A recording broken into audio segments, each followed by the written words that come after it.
Coming up, I'm going to share 5 of my all-time favorite growth hacking strategies to increase app downloads. You don't want to miss it. Stay tuned.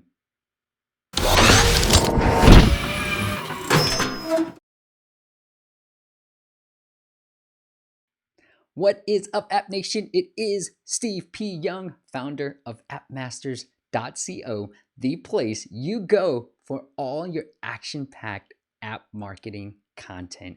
And I've been really studying the app space for a very long time. I'm going to share 5 of my favorite all-time growth hacking strategies. So number 1, which is still a favorite of mine, is called a pay-to-free campaign. Now, traditionally, this campaign is all about making a paid app free for a couple of days, getting press for it, and driving hundreds, well, thousands, if not hundreds of thousands of downloads within a couple of days. I find it's a very useful campaign. And now we're actually moving towards building in-app purchases specifically for this campaign. So what I mean is traditionally paid to free is paid app gone free for a couple of days, but now growth hacker in me says, what if I have a free app? Well, you can make one of your in-app purchases for free for a couple of days, get press for it, and then drive thousands, if not hundreds of thousands of downloads within that span. And I've seen increases in both downloads and revenues. So if you've got a revenue model that isn't dependent just purely on ads, but you've got other in-app purchases in there in your app, you will see an increase in sales. I've done it for a couple of clients, and my friend even actually reported back to me and said, hey, I saw a bump in sales. I made more sales in that campaign than I did the past few months that the app has been out there. So it's a brilliant, I love this campaign. And like I said, we're actually using it now as we're building apps. We build in-app purchases to just make it free for a couple of days and use this particular campaign. So a couple of things you got to know about this campaign.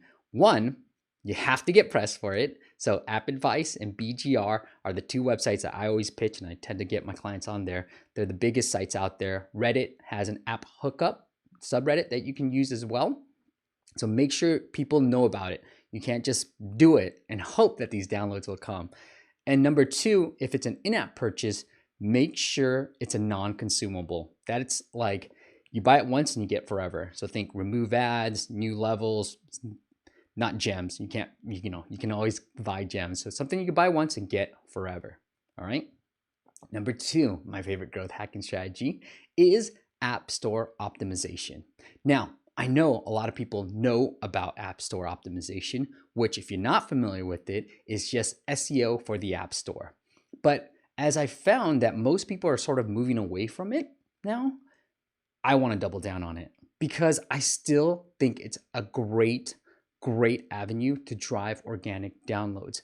And I think the people who are complaining about it not working, they're just not making a good enough app, right? But if you think of a big company like Uber or Kindle, they have opportunities there because they're a well-known brand, because they've built a really good app. They can really maximize App Store optimization to drive even more downloads. So I think for ASO to work, just like SEO on the web, you need a good website, you need a good brand, you need to create good content.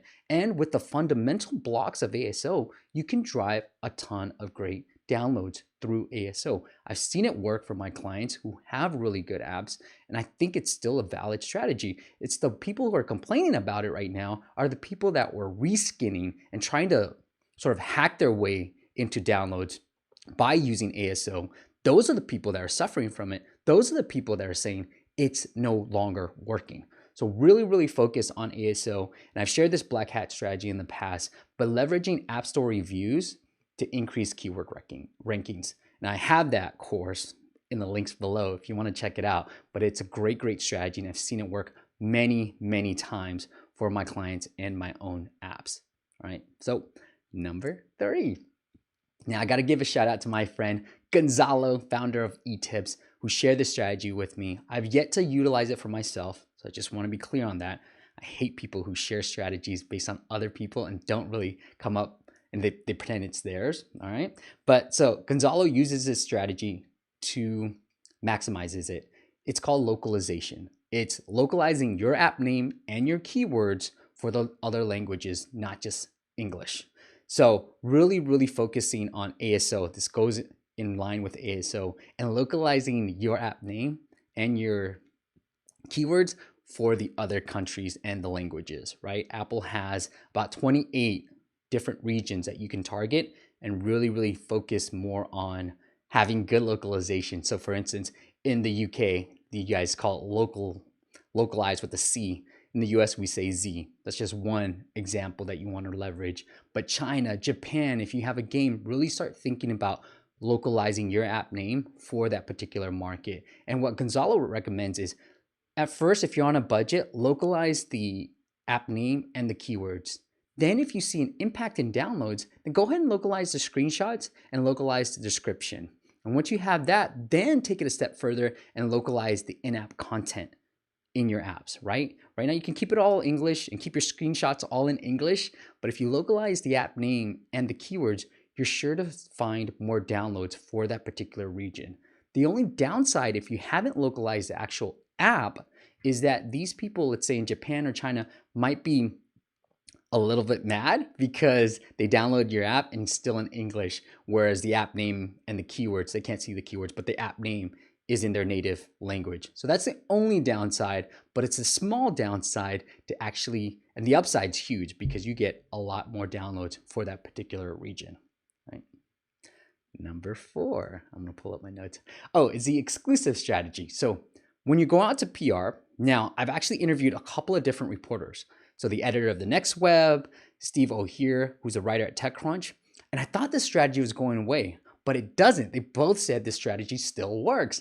So it's giving the exclusive to a publication when you're about to launch. Now, if you really want to be on TechCrunch, on VentureBeat, give them the exclusive on your announcement. So the strategy that I've used in the past is I actually find the right reporter, and then I pitch that reporter and say, exclusive to, let's say I'm pitching Steve from TechCrunch, exclusive to O'Hear. And I give the subject line, my pitch. So you're giving the publication, the writer, the first right to write the article. That means you can't pitch anybody else, okay? You can't pitch anybody else. And it works.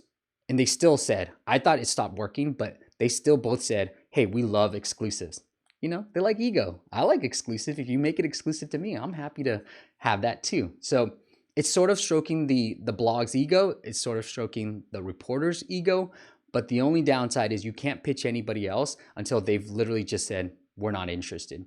Most likely they're just not going to respond, which means, you know, they're passing on it. I've actually pitched iMore, an exclusive on launch, never got back to me. They ended up writing about the app, and I was like, I'm following up here, and said, oh, we already wrote about it. I said, oh, okay, thanks. So you can do the exclusive strategy to the actual writer or to the publication. If you're using the tips@techcrunch.com email address, then you can say exclusive to TC and then go into your pitch. So it works still. It seems to be something that they still like. So definitely leverage that if you're trying to get press and you're not hearing back from people. And try to do press early on, right? I'm gonna do another blog post / video about this, but you gotta do press really early in the launch process before your app is actually out there.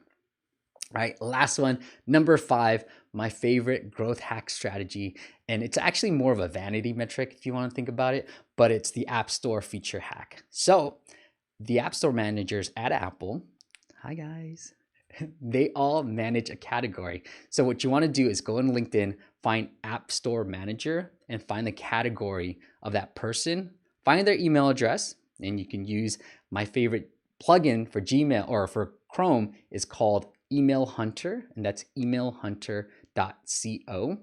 What that will do is put a big old button on LinkedIn with that you can click, and what it'll do is sort of guess that person's email address. Then you make your pitch and say, hey, Apple, give them 2 weeks notice. So give them 2 weeks notice and pitch them. Say, look, this is coming out. I generally like to wait until I have the app submitted and at least waiting for a review.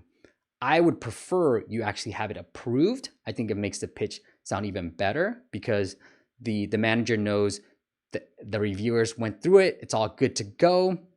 Now that the App Store review times are only a day, there's no reason why you shouldn't just wait until your app is approved, and you can put that into your pitch. And this is the same strategy that I've used for my clients to get featured, and I've actually gotten an app featured for my own app. It was featured just in China, but we did pretty well, and we're pretty happy with at least getting one country to feature us. But you find the right app store manager, make the pitch, give them at least 2 weeks notice before you launch. And if it's a game, they're probably going to want you to launch on a Thursday, although that may change as time goes on. All right, those are 5 of my favorite growth hacking strategies.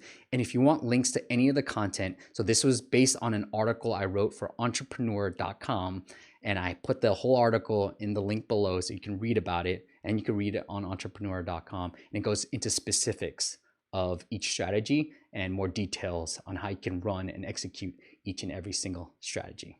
All right, guys, thanks for tuning in, and I'll see you on the next video.